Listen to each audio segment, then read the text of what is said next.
Assalamualaikum warahmatullahi wabarakatuh. Alhamdulillah wassalatu wassalam ala ibadillah wa ala alihi wa sahbihi wa mawalah, la hawla wa la quwata illa billah, amma ba'd. Ahbabana fillah, Sayyidina Abi Bakar As-Siddiq radhiyallahu ta'ala anhu arda adalah sosok yang tidak pernah membosankan untuk kita angkat cerita dan keutamaan beliau. Inilah sosok yang kehidupannya senantiasa menginspirasi kita sebagai seorang muslim.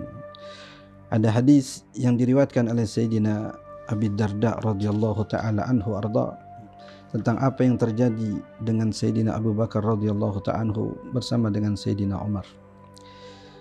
Sayyidina Abu Darda radhiyallahu ta'ala anhu menceritakan, saat aku sedang duduk bersama dengan baginda Nabi SAW, tiba-tiba datang dari kejauhan Sayyidina Abu Bakar dengan jalan yang tergopoh-gopoh. Nabi SAW melihat kedatangan Sayyidina Abu Bakar. Beliau kemudian berkomentar, sungguh sahabat kalian ini datang dengan kemarahan yang ada di dalam hatinya. Setelah Sayyidina Abu Bakar duduk di hadapan baginda Nabi SAW, kemudian beliau bercerita, ya Rasulullah, aku telah berbuat salah kepada Umar dan aku memohon kepadanya untuk memaafkan kesalahanku. Ternyata ia menolak.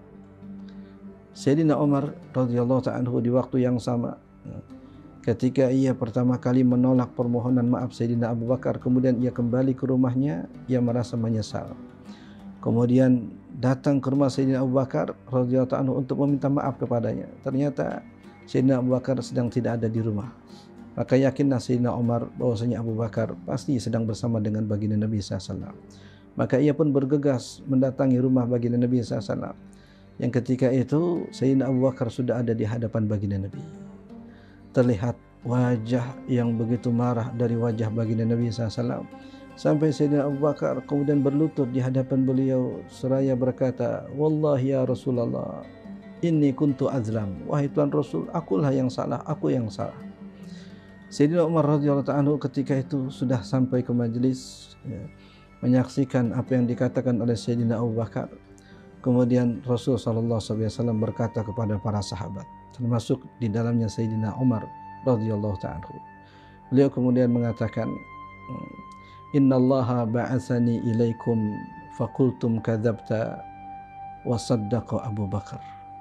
Sungguh Allah SWT telah mengutus aku kepada kalian, kemudian kalian mendustakan aku, dan Abu Bakar mengimani aku. Wa wasani bimalihi wa nafsihi, dan ia tolong aku, ia hibur aku, dan ia bantu aku dengan harta dan bahkan dengan jiwanya. Fahal antum tariku li sahibi, apakah kalian tidak mampu untuk tidak mengganggu sahabatku ini? Para sahabat mendengar pernyataan baginda Nabi SAW, tertunduk kepala mereka, termasuk Sayyidina Umar bin Khattab radhiyallahu ta'ala. Yang kemudian dikatakan oleh Sayyidina Abu Darda radhiyallahu ta'ala, fama uziya ba'du. Maka semenjak itu tidak pernah ada seorang pun yang mengganggu Sayyidina Abu Bakar, karena mereka sadar, mereka paham, menyakiti hati Sayyidina Abu Bakar sama seperti menyakiti hati baginda Nabi SAW. Sebagaimana mereka tidak akan pernah mungkin menyakiti hati baginda Nabi SAW, mereka pun juga tidak akan pernah mau menyakiti hati Sayyidina Abu Bakar radhiyallahu ta'ala. Inilah bentuk kesetiaan baginda Nabi SAW kepada sahabat tercinta beliau Sayyidina Abu Bakar, sebagai ekspresi dari balasnya cinta baginda Nabi SAW kepada Sayyidina Abu Bakar yang sangat juga mencintai baginda Nabi SAW. Ahbabana fillah, kisah yang diriwayatkan oleh Sayyidina Abu Darda radhiyallahu ta'ala ini kembali menegaskan kepada kita maqam dan kedudukan seorang Abu Bakar As-Siddiq radhiyallahu ta'ala di hati para sahabat. Bahkan tidak ada kedudukan seseorang yang menyamai kedudukan Sayyidina Abu Bakar di dalam hati baginda Nabi SAW.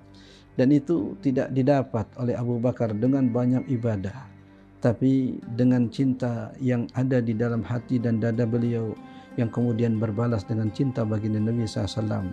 Ma sabaqakum Abu Bakrin bikasrati salatin wala siyam, walakin lima waqara fi qalbi. Abu Bakar tidak mengungguli kalian dengan sebab banyak puasa dan salat sunnahnya, akan tetapi Abu Bakar mengungguli kalian dengan cinta yang ada di dalam hatiku. Semoga kecintaan yang seumpama ini pun Allah anugerahkan ke dalam hati kita, sehingga kita mencintai baginda Nabi SAW sebagaimana para sahabat mencintai beliau. Amin ya mujibas sa'ilin. Wallahul muwaffiq. Wassalamualaikum warahmatullahi wabarakatuh.